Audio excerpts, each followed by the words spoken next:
Welcome to Secrets from the Scene, a show for local musicians who want to improve their music, grow their audience, and learn about Minnesota's music scene. If you're interested in talking about all things music related and meeting interesting people from our local community, you're in the right place.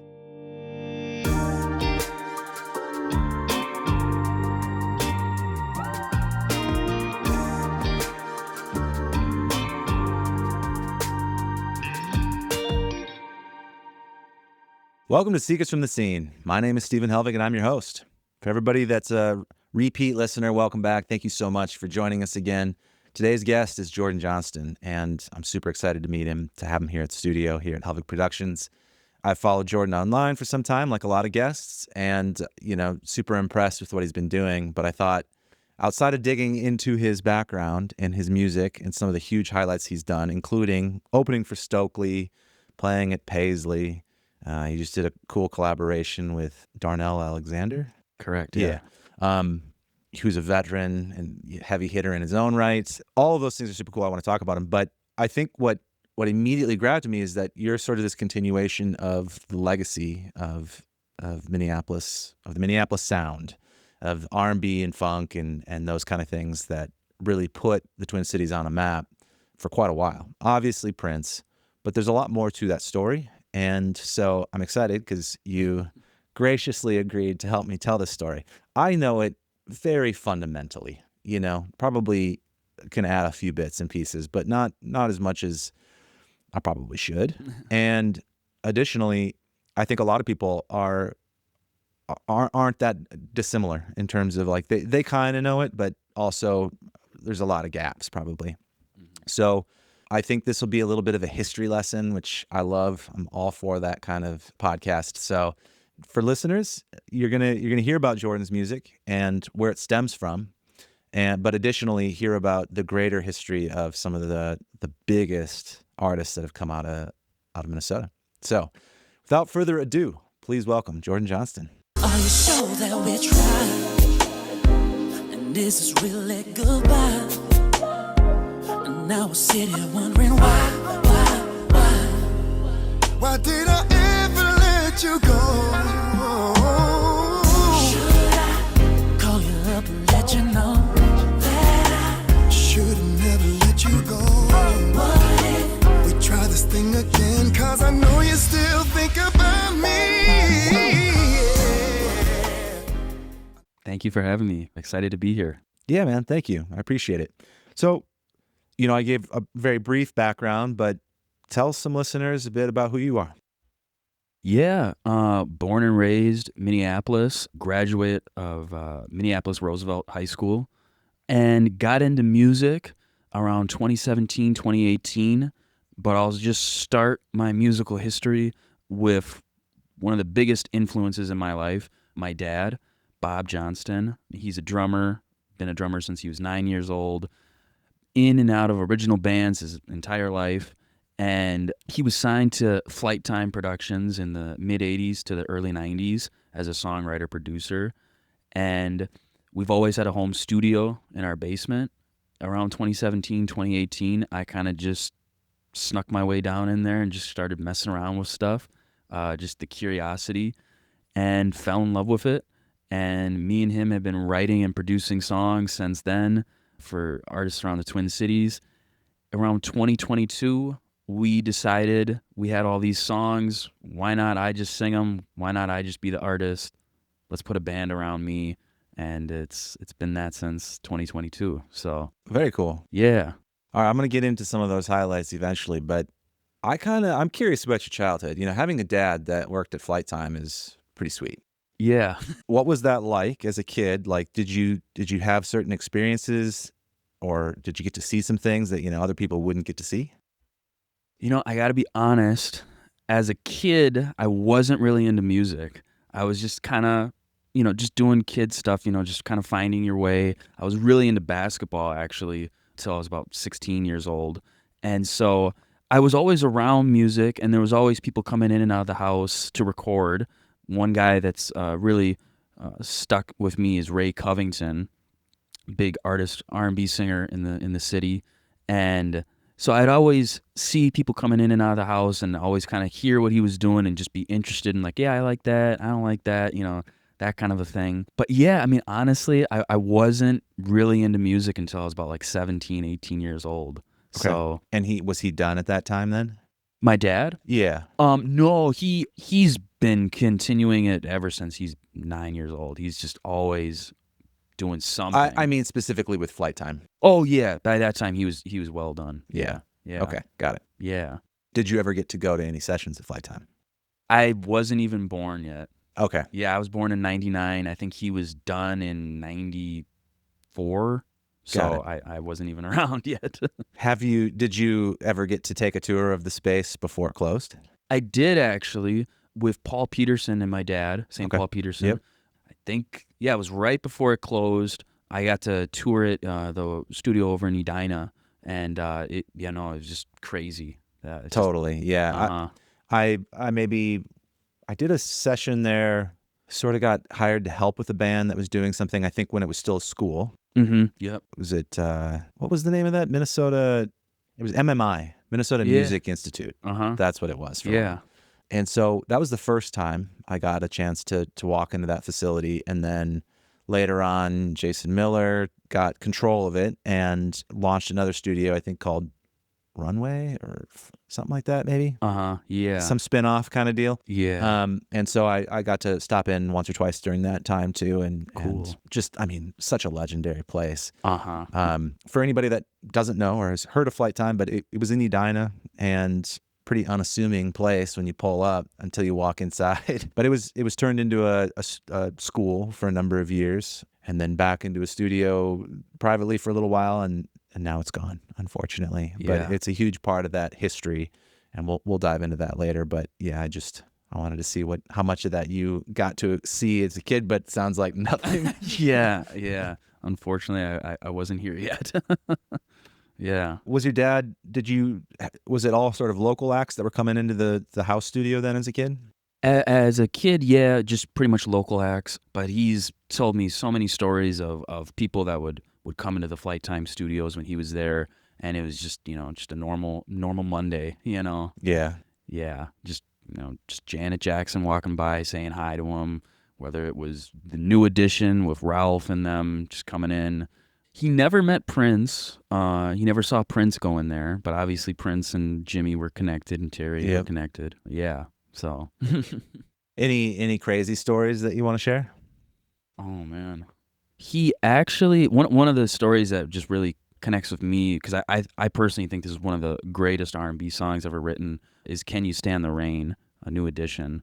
And he actually performed some percussion on the track, and he was able to hear the background vocals soloed in the studio of Terry Lewis, and he was just telling me, Terry was just told him, come in here, check out these vocals that they're working on, and just heard the background vocals and just how lush and thick they were, and I just wish I could have heard that at that time. Yeah, totally. Yeah. That'd be quite an experience. Yeah, definitely. All right, so let's kind of maybe work backwards. One of your more recent releases is What If, Darnell Alexander. Yeah. For people that don't know Darnell, what's his background? Darnell is actually from Seattle. Mm-hmm. He was in a boy band in his early 20s called Second Nature, and they were signed, and they were kind of making some moves in the 90s with a lot of the R&B groups, Public Announcement, R. Kelly, that kind of vibe of R&B. They were doing stuff then, but then life kind of happened for him. He kind of got a little distracted from music, just life happens. But recently, about a couple years ago now, he just posted a random video on TikTok in his apartment garage singing a Luther Vandross song, and just completely blew up, and he just racked up thousands upon thousands of followers across all platforms. And I saw that and saw that he was in Minneapolis, and we had just written that song, and I thought, this guy needs to be on this song because this just fits perfectly. It had the 90s vibe. He's got the voice. It was just like, we got to do this. Oh, cool. So this was just like a cold outreach. Yeah. That's how the connection happened. Uh-huh. Yeah, definitely. Okay. Yeah. Interesting. Mm-hmm. Have you done that before? No, I have not. Were you worried about how he would respond, or were you pretty confident he'd be in? I was actually kind of worried at first. I just didn't know because he's an amazing, humble dude. Nothing but great things to say about him. But just reaching out originally, I wasn't sure because it's like he's got this following growing. It's like, how is he going to respond? Is he going to be like, nah, man, you got to pay me or this or that? Yeah, yeah. But he was totally down for it, loved it, and super easy to work with. Yeah. So you had a song already written. How did that work in terms of the collaboration? Was it just like, hey, here's a part, you can sing it, make it your own? Did you take away and like create more freedom for him to contribute more creatively? Like, how did that look? Yeah, the song was written and I sent it to him and he loved it and he's like he just wants to do it as I had sung it. Yeah. But in the studio though, he's just one of those vocalists that can just take the song to the next level. So it's just Yeah. like however you interpret, these melodies, you can take it to that place. Yeah. Very cool. Mhm. Did you feel at all like, I mean, it sounds like he was pretty much just down for whatever, but one of the things that crossed my mind is, this guy's, he's opened for some legends. He's had a career. He's a veteran in that sense, right? Mhm. If there's like any, were there any challenges to how to navigate like any sort of like, hey, this is what I want, when it comes to reach, especially if you don't have a relationship yet. Uh-huh. Yeah, I got to be honest, it was really easy to work with him. He could totally just be like, I got this resume sheet. I'm this guy. Like, you got to respect more of what I want. But he just trusted my dad and I's vision with the song. There was a little stuff about kind of mix where the background vocal should be Yeah, of versus the course. lead. But I mean, it was nothing. It was super easy to Yeah. work with him. Yeah, which is a great trait with him. He's just he's a listener, and I think that's what we all should strive to be, to just listen to each other and learn. So Yeah. Definitely. I love seeing that sort of thing. I like when people have stories about reaching out to somebody that they haven't worked with, they don't know yet. Mm-hmm. And, taking that shot of like, let's do a collab and looking for those sort of win-win situations. Because in my mind, that collaboration is perfect, right? Thank you. It's such a good idea. And I think that there's a benefit to both of you, right? Mm-hmm. Clearly. And I think that there's more opportunity for that for people in general across all genres and all kind of stuff to collaborate. And, maybe you had to do more work, right? Because you put the song together and I'm assuming you guys recorded it at your studio. We did, yeah. Yeah. So, right, there's all of that. And sometimes that isn't always a clear answer, or there's not a clear path to how to get that done with collaborations. But Mm-hmm. when possible, I think, take your shot. Yeah. And try for that kind of stuff because A, you can make some great music, but B, it can really end up being a really nice promotional or marketing push for both sides when you have similar but different audiences. Yeah. No, definitely. I mean, you miss 100% of the shots you don't take. Yeah. And it was a great collaboration for both of us. I got exposed to some of his fan base. He got exposed to mine. And I think it's both of ours highest streamed song on our platforms. So, I mean, it was meant to be. Yeah. Yeah, man. Yeah. Well, speaking of other home runs or hits, like opening for Stokley of Mint Condition, that's got to be one of them, right? Definitely. Yeah. Yes. How'd that come about? Oh man. Special shout out to Jeff Tobby, a big guy in the music industry here. Mm-hmm. He managed Mint Condition in the 90s and throughout their career. So he's had the relationship with Stokley. He set that date up at the Uptown Theater back in 2023. And Stokley was looking for some artists to open for him. And Jeff thought, I got this kid, because me and Jeff have been working together. And he's like, I got this kid. I think he'd be great. Showed him to Stokley. And Stokley was down for it. And I actually had met Stokley before in 2018 at the airport with my dad. We were going to New York to visit my aunt, and I saw this guy with a purple fedora hat on in the distance, and originally I thought, like, who does that guy think he is with a purple fedora hat on? And then I looked a little closer, and I'm like, that's Stokley. And me and my dad went over and said hi to him and talked to him, And at the time, I just said hi. I couldn't even say anything because I was just kind of just staring at him in awe, just like, this is him. So then a few years later, to be able to open for him was just kind of like a full circle moment for me. Totally. Yeah. Absolutely. Another huge accomplishment is performing at Paisley. What was that like, stepping on a stage with that much weight? Yeah, it's definitely really inspiring to be in there. And you really just feel the presence and the history being in there. And you just want to put on the best show that you possibly can, because Prince just strived to be the greatest that he possibly could be. So it's definitely a opportunity of a lifetime to play there, I would say. What was the show or the event or like?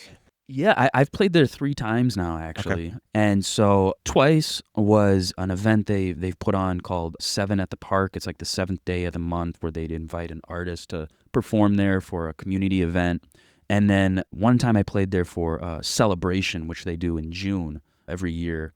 And I opened for Liv Warfield, who was part of NPG in the later days. So that was a really great experience to be able to do that. Yeah. Totally, man. So, okay, one thing that I was thinking about is I've seen clips of you doing some live stuff and that sort of thing. Like your influences, right? Mm-hmm. Usher, Prince, like some huge heavyweights. Uh-huh. Mint Condition, right? You know, for not necessarily every single one of your influences, but a lot of them are, you know, dance is a huge part of it. Do you have a background in dance? I actually don't. I wish I did. Okay. I've always loved dance, though, just as a kid. One of my favorite movies growing up was actually Happy Feet. So I would just it's a great movie. It is. I would just run around the house, just kind of pretending to tap dance my best that I could. So I've always loved dance and always been attracted to that side of it. But no, I unfortunately don't really have a dance background. But well, you do well with your live stuff. Like you've got a nice stage presence and stuff, but obviously not going into the full-on choreography, the full-on thing that a lot of these greats are known for, right? It's a big part of their brand or persona, you know, right? Mm-hmm. Is that something you strive for? I mean, because even if it is, my follow-up question is, how do you do that in a local scene? You know what I mean? Yeah. That's a tough thing to pull off. It is. It really is. You know, and there's all different kinds of dancing, you know. I mean, there's the difference between, you know, the Tyme and their dance moves versus, you know, obviously Michael Jackson and his dancing. Absolutely. There's a huge variety. Yeah. We definitely, my band and I, the Elevation and I, are definitely trying to incorporate a lot more choreography into our stuff. It's definitely not like Michael Jackson, but it's, you know, just a few, you know, head turns or little steps and moves. People notice it and it's like, oh, you know. Something intentional. Yep. Right. Yeah, people notice that. So we're definitely trying to incorporate that more into our live show. Okay, yeah. I'm just curious, like, I think that would be difficult. Put it that way. You know what I mean? Like, first of all, everybody's got to be on board. And, you know, across the band, that's always difficult sometimes. Yeah. Maybe your whole band is on board. Maybe they're not. I don't know. But that's step one, right? Mm-hmm. And then it's just hard to do those kind of things without it feeling cheesy, without it feeling wrong in some way, right? Where it pulls it off and it's like, oh, yeah. I just feel like there's certain things in the pop world and in the R&B world that are like, when they're done well, it's like, it's amazing. Yeah. But if it's anything short of like perfection, it's like cringe, right? Yep. No. And exactly. I just think it'd be so hard to pull that off with like confidence and you know, with that certain swagger that you need for it to like land until you're on a big stage. It just feels like a big stage kind of thing. And so when you're playing small stages, it's just tough, I would think. And correct me if I'm wrong. No, you're right. You're definitely right. I mean, it's this project, honestly, when me and my dad started it was made to be more of a national act, you know, big stage project. And, you know, obviously the choreography and all that stuff is definitely more, you think of bigger artists, bigger acts doing that. So it's definitely hard at this stage where you got to work with what you can, what you get with smaller stages and just kind of smaller environments. But it's definitely hard. and it's definitely hard to make sure things aren't cringy and awkward and kind of goofy.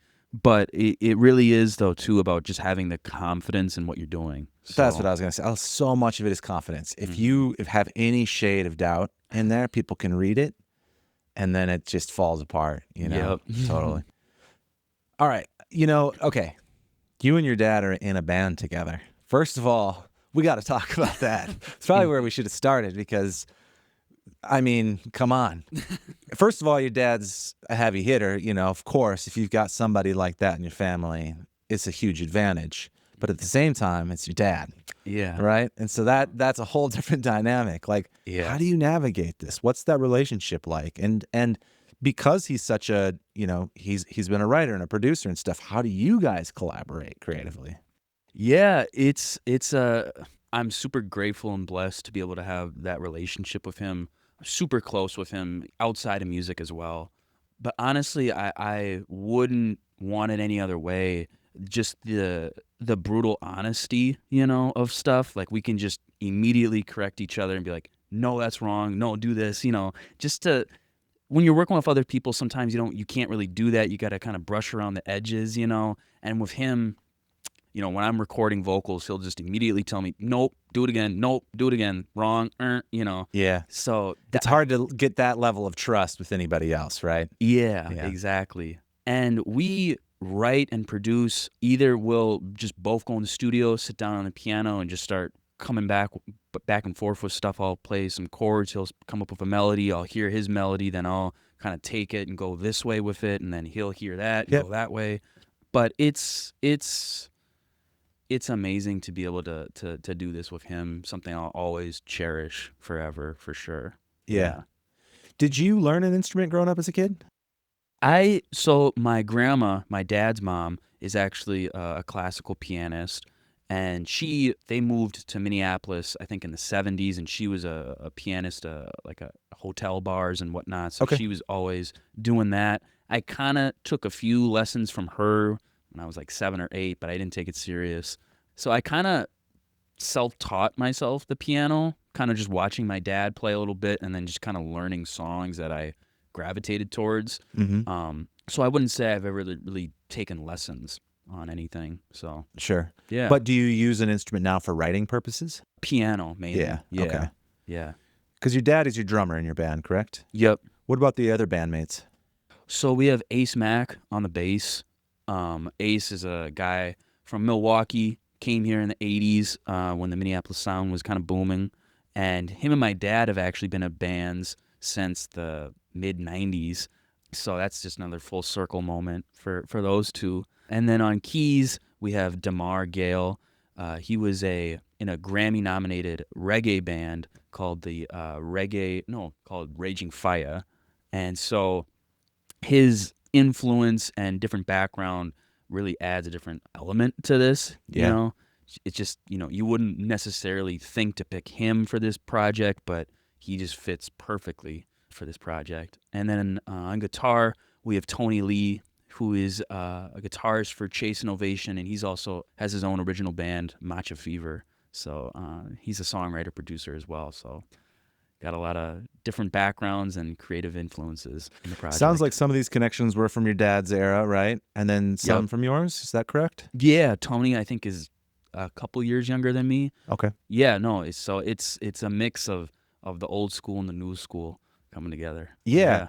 That's something you don't see very often, actually, is like a cross-generational band. And I think that there's some huge advantages to it that people maybe don't expect and should think about a little bit. I personally, I've been in a band where, there's members that were over a decade older, right? And there's so much to be gained because when you're 22, 24, whatever, and you're starting a band and maybe your first serious band, let's say you've been in other bands or whatever, or maybe it is your first band, having somebody that's that far ahead gets you in the door to places so much faster because you know how to approach things. There's somebody that just has some experience of what's worked in the past and what doesn't. And then obviously all the energy and the spirit of people that are naive and brand new to it, that's a huge benefit too, of course.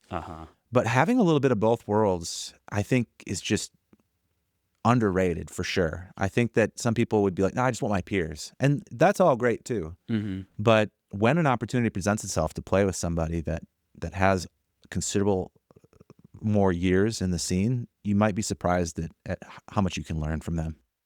Definitely. Yeah, I mean, just from a musical side, being around older players, just more experience. And then also, too, like you're saying, they just know how to navigate things that, younger cats may not know because Right. they've just been doing it longer. They might be able to skip roadblocks that, younger cats may fall over and, wipe out It's a on. little bit of a cheat code, Uh-huh. right? Because it's things you'll figure out eventually regardless. Mm-hmm. Everybody does. But you can kind of go faster in some ways if you have somebody like that in your band. Yeah, and I think just, if they are also musically further ahead than you, just having a musician like that that's pushing you to catch up and to develop your own ear and all of those things, and hugely advantageous. So I like that about your band, and I think that it allows you to take bigger gigs sooner too. You know what I mean? So if a big gig shows up, like you're ready for it. Yeah. There's going to be people there that know how to prepare for that and know how to make sure that rehearsals are ready for that, and all of the above. Yeah, So. definitely. Yeah, man. All right, I want to pivot a little bit into this wider context of the Minneapolis Sound. Yeah. We've already thrown out people that are involved in it, and we're gonna break this down as best we can. I mean, neither of us are, gonna be perfect at this. But if somebody asks you, well, what is the Minneapolis Sound? What would you tell them? Yeah, that's a great question. It's a big answer to that question. Obviously, I think most people would start with Prince for the right reasons. I think he is the center of it, but not the only thing by any means. Definitely. Yeah, I mean, there's so many different aspects to the Minneapolis Sound and what it means. One thing that we could talk about is how it really kind of broke some barriers for Black artists with, fusing pop and R&B, rock and funk together. So there's that aspect to it. There's the actual kind of sonic sound of it with the drum machines and the synthesizers, the horn hits and that kind of thing. And then there's the people involved in the Minneapolis Sound. Yeah, I mean, I would start just with kind of the people involved. So, I mean, obviously Prince is kind of the trailblazer head of it. And I would say that Prince really got a lot of his influence from James Brown, and a guy that may not be talked about as much is Larry Graham from Graham Central Station in the 70s, who was actually Drake's uncle, for those that don't know. Oh, really? Yeah. Yeah. So Prince was heavily influenced by Larry Graham with his bass playing, in specific, the kind of the slap bass that he was doing. So Prince kind of taking from those guys, as well as a guy named Pepe. I think it's Pepe Williams, I think is his last name. I could be wrong, though. I think that's his last name. He was also a producer, songwriter of kind of funk R&B in the 70s that Prince kind of really gravitated towards. So those three people, James Brown, Larry Graham, and Pepe, really influenced Prince to who he was coming into the late 70s, early 80s. And obviously Prince took off with Controversy, Dirty Mind, 1999. Mm-hmm. And with that, he allowed so many opportunities to so many other people in the early 80s with Jimmy Jam, Terry Lewis, Morris Day and the Time, and Sheila E., and then just people sprung off of those people even more, with Jimmy and Terry, with Mint Condition, Alexander O'Neal, which is kind of more, that's kind of more the Flyte Tyme sound of the Minneapolis Sound. And then there's... Yes. Yeah. Okay, so we're covering a lot. Let's break it down a little bit. Yeah, because yeah. agreed. You can't just sum it up into one line. But let's start with the sonic characteristics of it, just so people have that as a base. It's funk, it's R&B, but uniquely it was drum machines. Mm-hmm. It was synths more than like a horn section. Yeah. There's horn hits, but on a keyboard. Yep. And that was a big part of it. And it was a little faster. Yep. Than what was happening up to that point. It was tight and fast. And then definitely rock influences, like the guitar solos and those things were more aggressive than they had been previously. Uh-huh. And there was also like the new wave influence of the 80s in general that very much is a big part of that too. Yeah. Okay, so anything you add that you would say that is part of that sound? To me personally, the kind of the poster boy song of the Minneapolis Sound, in my opinion, I would personally say is DMSR by Prince.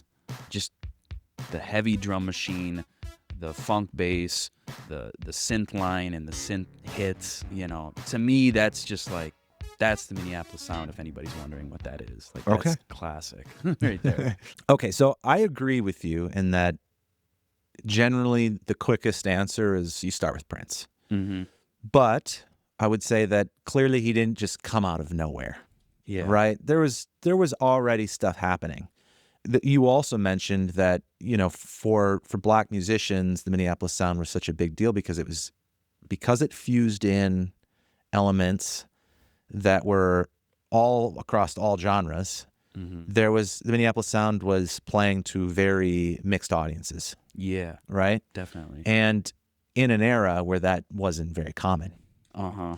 And so, that was a big deal. But because before that, the R&B bands and funk bands and church and gospel groups and whatever, like, were playing in black neighborhoods, period, for the most part, right? Yeah. And so that has a whole part of this story as well. But some of those groups I know who we should have had as a third guest on this podcast would be Andrea Swenson, because she just did a whole book on the subject. And I believe it's in her book that she mentions that, some of the first groups before Prince would be, I think it was like the Big M's, whom I'm not familiar with, but this would be maybe one of the first R&B kind of groups, like late 50s. Uh-huh. Are you familiar at all with this group? I'm not. Okay, yeah. Yeah. I'm pretty sure that's from her book, and obviously it'd be nice to name even more of those groups, but I just want to point out that there was at least a whole generation, if not two, of artists that laid the ground for this to even be possible, for sure. Definitely, yeah. Then you get into, like, The Time is an interesting band I think you got to cover, because you have Prince and you also have Jimmy Jam and Terry Lewis are in this band. They're in this band together for a short period before they leave to start Flyte Tyme Productions. But The Time, the band, was also a thing before all of that happened. Yeah. Yeah, and The Time, I mean, there's so much to The Time as well, because obviously Moore's Day is kind of the head of it, but he wasn't even supposed to be the lead singer in The Time. It was originally supposed to be Alexander O'Neal, but I think Prince didn't like his attitude, or he didn't like how he was kind of acting, kind of had an ego, I think. And so he picked Morris to be the lead singer for that project. And it's so odd, too, because when I think of Morris Day, or kind of anybody thinks of him, it's kind of big bravado, he's macho man, but he was also the opposite, though, very shy, very timid, didn't really want to be the lead singer. He was trying to be the drummer, but, Jelly Bean Johnson was the drummer for that band. I'm kind of jumping around, but there's just so much. Yeah, so, I mean, that whole dynamic of that band was kind of rocky in the sense, especially with Jimmy and Terry in it, because they had their eyes set on something even bigger for themselves. When they got fired from the band because they were producing a track for the SOS band, and they got stuck in Atlanta, I believe it was, in a snowstorm, and their flight couldn't leave to their show. Prince ended up firing them, but that was probably the best thing that happened to them, so they could just really take off and do their Flyte Tyme thing. Yeah, and essentially that's the origins of like two big pillars of this scene. You had Flyte Tyme Productions then with Jimmy Jam and Terry Lewis and their studio in Edina, and then you had Paisley Park eventually when that gets constructed, and Prince and obviously his own work, but then all the artists that were coming to Paisley Park and stuff that he was producing as well. So a huge campus base in Chanhassen, another in Edina, not far from each other, and they're just like kicking out hits. Yeah, no, I mean, Minneapolis really became kind of the Los Angeles, New York City place where people would flock to work with Prince at Paisley or Jimmy and Terry in Edina to get that sound and to get that hit that they just kept pumping out. So you mentioned Sheila E. as another person, Jelly Bean Johnson. I'm trying to think. I mean, obviously they're like Prince's orbit and all the different projects and bands that he was in. That's like, there's so many people still involved in that. Yeah. But anybody else you want to kind of shout out from that era that were locally based at least? Yeah, I mean, St. Paul Peterson. Right. Let's see, who else? Mint Condition and Stokley. Yeah, Those guys. towards the later end of it. Yep.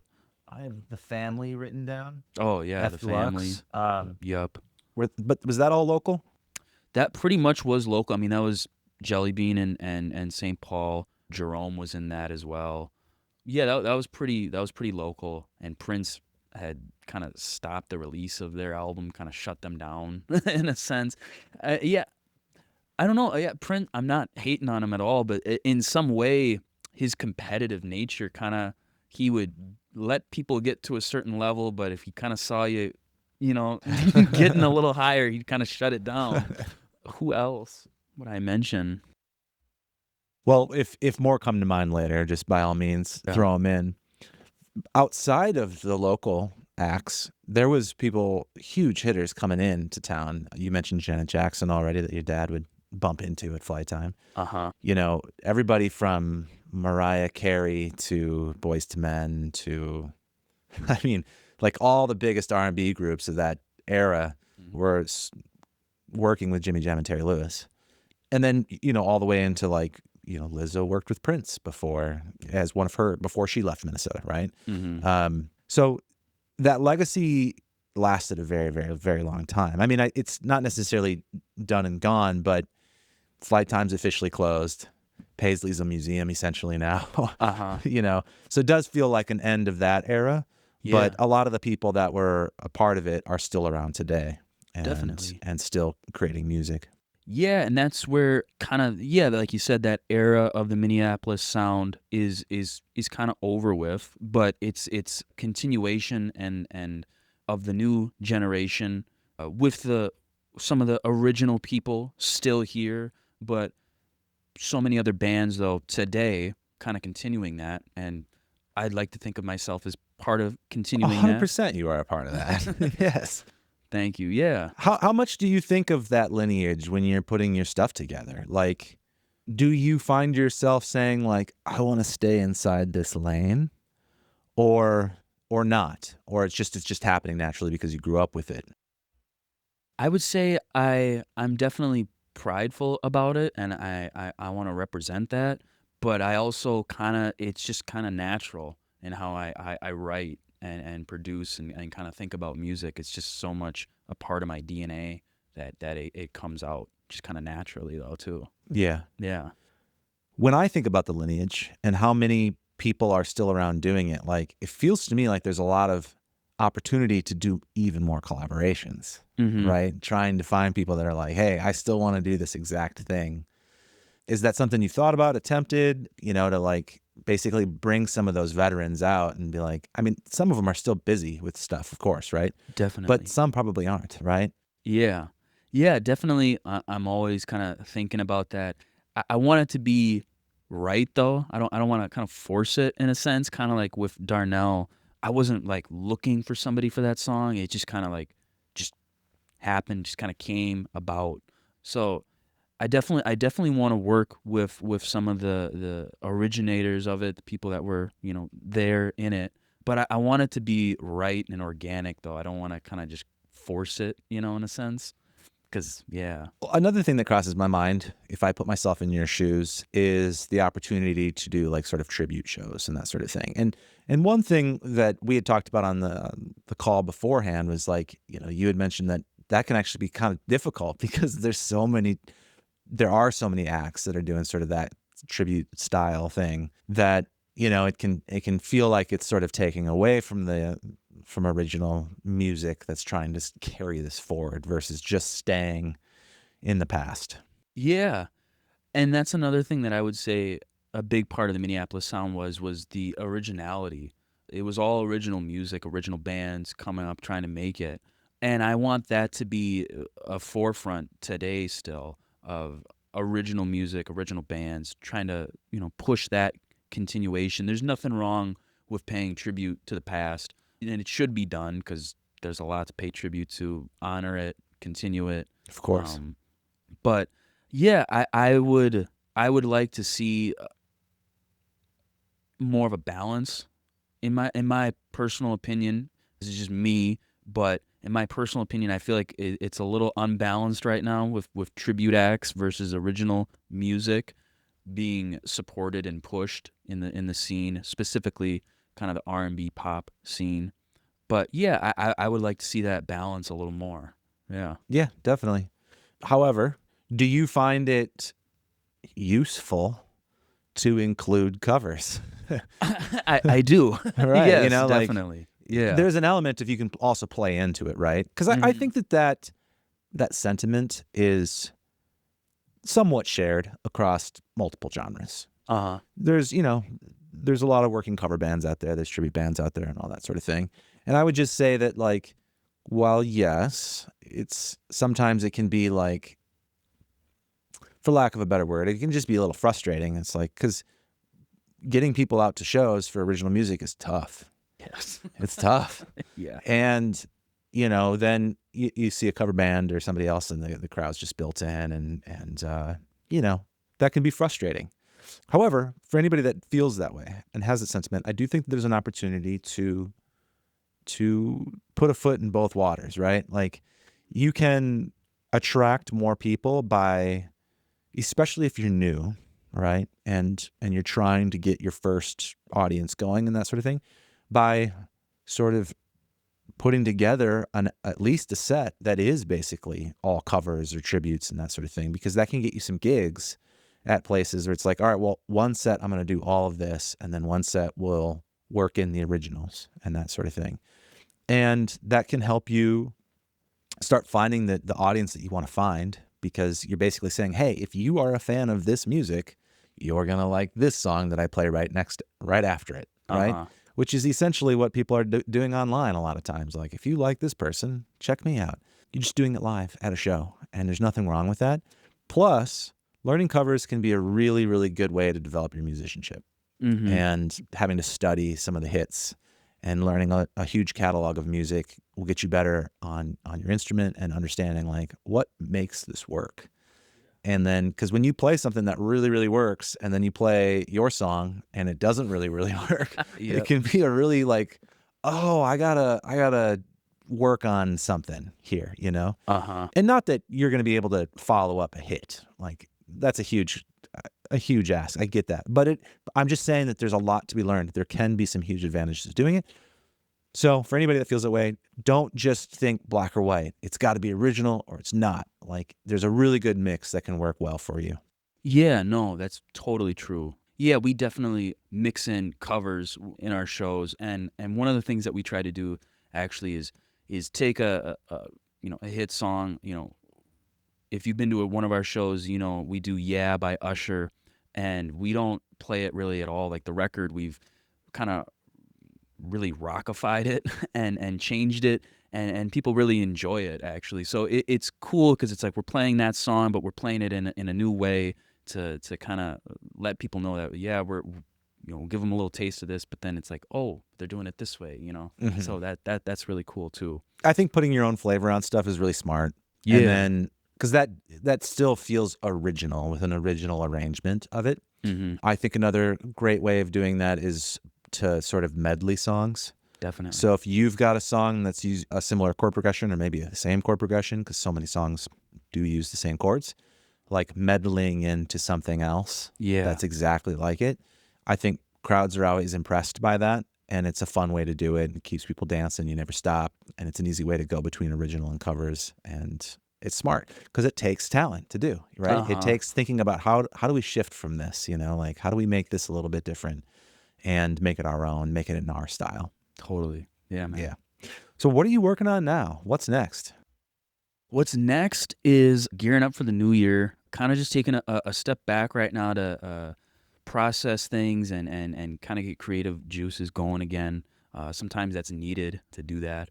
But what's next is gearing up for the new year. We have a new single that's going to be coming out in January called Unlocked. I personally think this is our most original song, I think you could say. It's just kind of a different influence and blend of different sounds sonically, and also just different artists that have influenced me in this song that I think people will kind of pick up on. And it's just a really cool song. So getting that ready for the new year, and trying to get more shows booked for the new year as well to get out there. Yeah. Yeah. What do you think are your biggest challenges that you're working towards?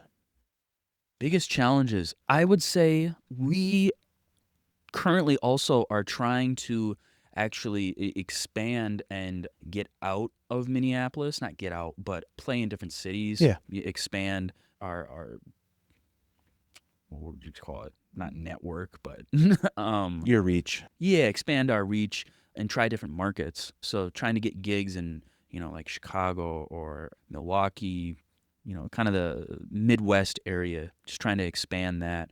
I would say that's kind of our biggest challenge right now, just trying to expand the reach. Yeah. Yeah. Have you done any like weekend tours yet? Or is that like next step? That's kind of next step. Yeah.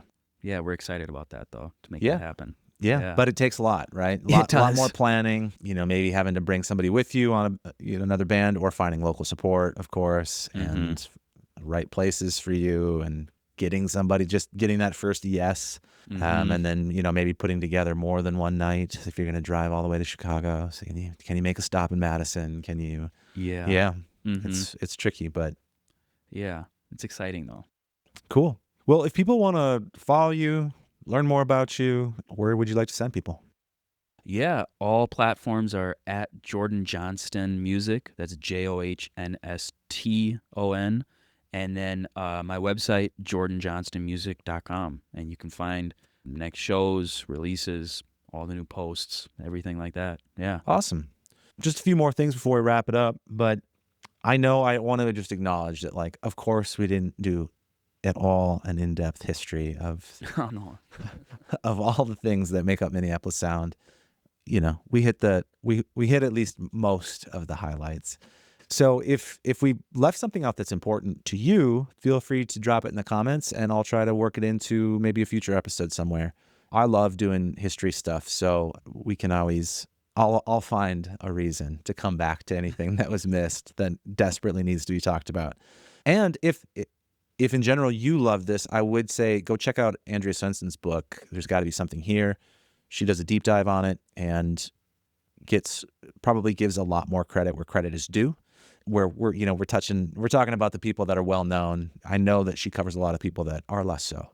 And so we'll link to that as well. But Jordan, is there anything that I left out about your background that you want to toss in before we call it good? I think you covered it all. Well, then I just have one final question for you, which I asked all my guests.